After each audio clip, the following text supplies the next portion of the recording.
રાજકોટમાં ફરી TV13 ગુજરાતીના અહેવાલની ધારદાર અસર જોવા મળી। GMSCL ગોડાઉનમાં પલળેલા દવા અંગે અધિકારીઓ દોડતા થયા। સમગ્ર મામલે તપાસ માટે ગાંધીનગરથી ટીમ રાજકોટ પહોંચી। ગુજરાત મેડિકલ સર્વિસ કોર્પોરેશન લિમિટેડના અધિકારીઓ પણ પહોંચ્યા। અધિકારીઓ પહોંચે તે પહેલા પલળેલી દવાઓનો જથ્થો સગે વગે કરાયો। પડતર પડેલી દવાઓ, પલળી ગયેલ દવાઓ મામલે તપાસ શરૂ કરાઈ। કરોડો રૂપિયાનો દવાઓનો જથ્થો ગોડાઉનમાં રામ ભરોસે હતો। આ સમગ્ર મામલે રિપોર્ટ તૈયાર કરી આરોગ્ય મંત્રીને સોંપવામાં આવશે। દવાઓ મામલે ચુસ્ત SOPનું પાલન પણ નથી કરવામાં આવતું।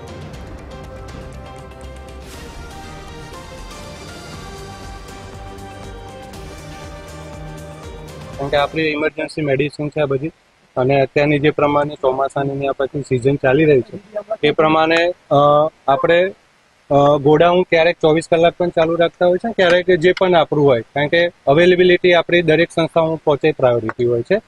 એટલે હવે એ જ્યારે આ વિડીયો આવ્યા છે અને જ્યારે આપણે સપ્લાય થયો રહ્યો છે એ વખત કોઈ હાજર હતો ને હતું તો ક્યાં હતું, કઈ જગ્યાએ, એની આજે અમે તપાસ કરીશું। રાજકોટ મોરબી રોડ ઉપર જે મેડિકલ હોસ્પિટલો છે તેના માટે જે વેરહાઉસ રાખવામાં આવેલ છે તે વેરહાઉસમાં પાણીના લીધે કેટલાક દવાઓનો સ્ટોક બગડ્યો હતો, જેને લઈ આજ સવારથી જ માધ્યમોમાં સમાચાર પ્રસિદ્ધ થયા હતા। ત્યારબાદ ગાંધીનગરથી 2 ટીમો આવી છે અને જે દવાઓનો સ્ટોક પલળ્યો છે તે અંગે તેમણે તપાસ પણ શરૂ કરી દીધી છે। સાથે સાથે અધિકારીઓએ એવું પણ જણાવ્યું છે કે આ અંગેનો રિપોર્ટ તૈયાર કરી અને ઉચ્ચ અધિકારીઓને, મંત્રીઓને આ રિપોર્ટ આપવામાં આવશે। બીજી વાર આવી રીતના દવાઓનો જથ્થો ન બગડે તેની પણ તકેદારી રાખવામાં આવશે।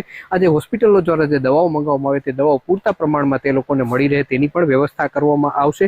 લોકોને મુશ્કેલી ન પડે, દર્દીઓ હેરાન ન થાય તે પ્રકારની તકેદારી રાખવામાં આવશે તેવું અધિકારીઓ દ્વારા જણાવવામાં આવ્યું છે। અને યોગ્ય કાર્યવાહી જેની પણ બેદરકારી આવશે તેની સામે યોગ્ય કાર્યવાહી કરવાની પણ તેમણે ખાતરી આપી છે। આમ અધિકારીઓની આ ટીમ એક જ દિવસમાં અહીં પહોંચી છે અને યોગ્ય તપાસની કામગીરી પણ તેમના દ્વારા હાથ ધરવામાં આવી છે। કેમેરામેન રવિ ચાવડા સાથે રવિ મોટવાણી, TV13 રાજકોટ।